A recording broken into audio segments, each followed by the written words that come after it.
Hello, and welcome back to Sharing a Chapter a Day. This is Me. Today, I will be reading Chapter 8 of Engagement in Peril by Dara Odoe. Chapter 8 is titled Daily Living of Refugee and Encamped Children.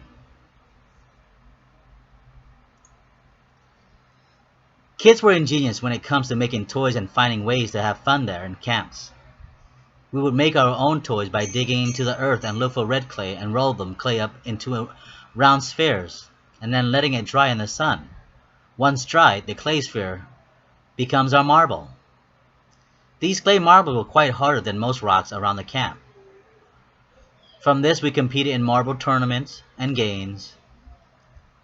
The way we shoot our marble wasn't like any other so-called civilized culture I've seen.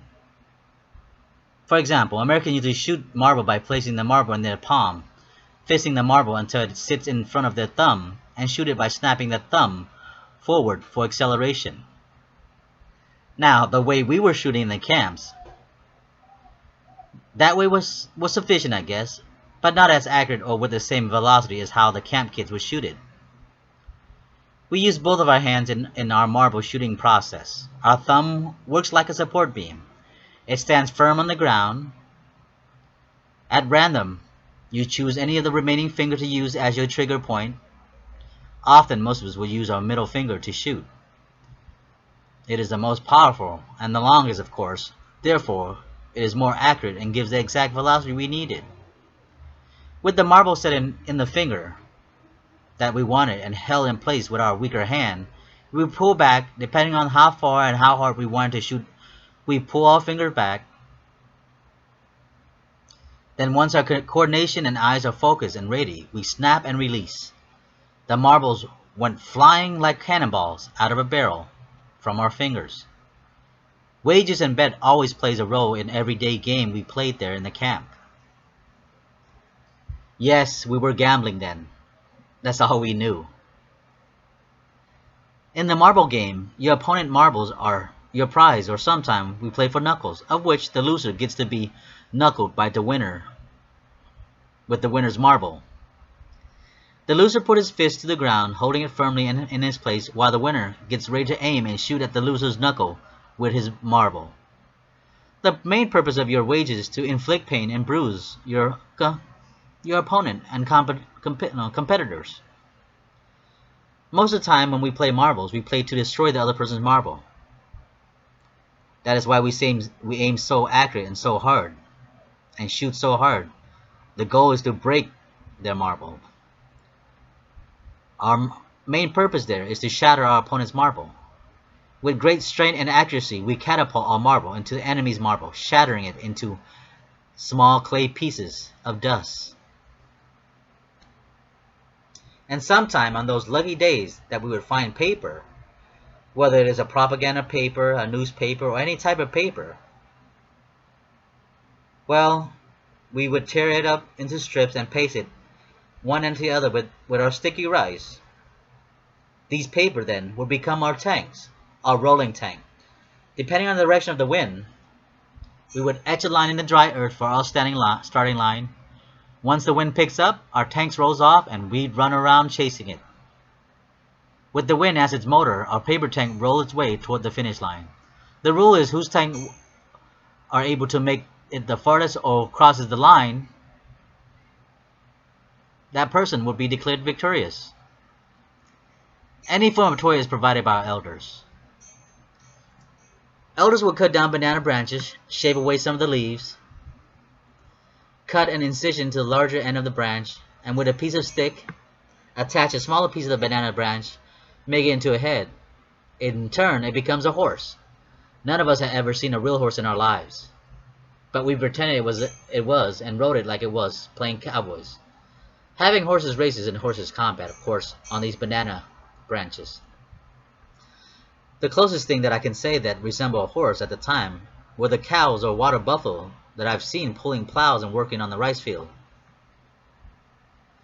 We played all sorts of sport, for example, soccer.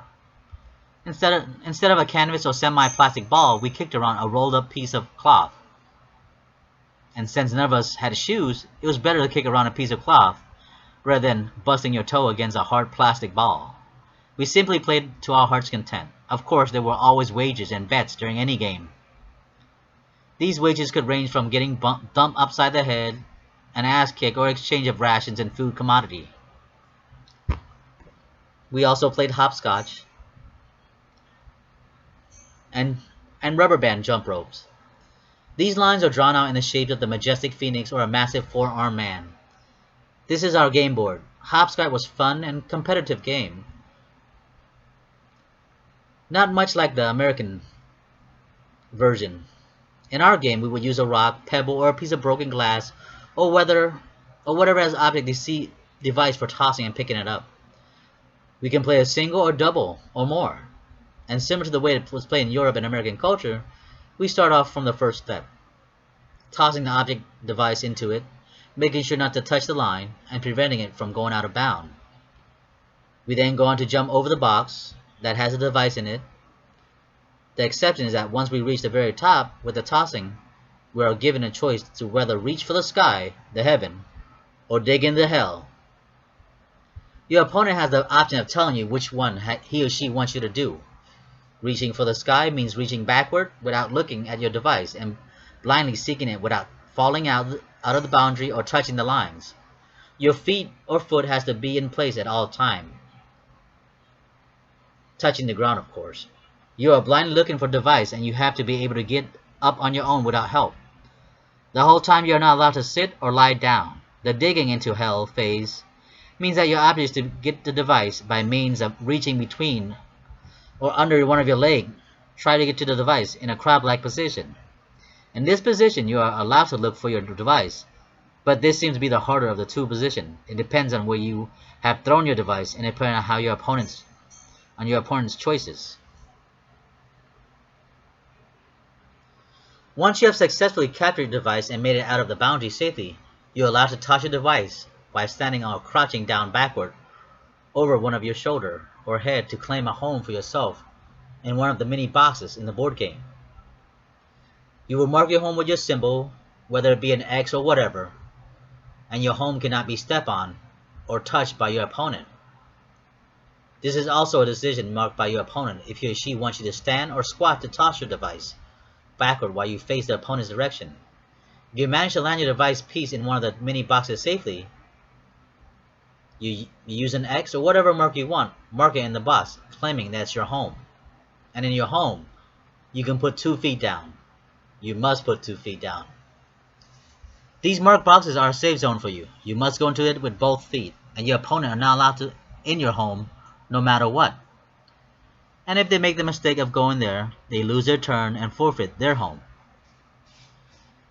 if they had any, and their home becomes a neutral place, up for the taking by any other opponents.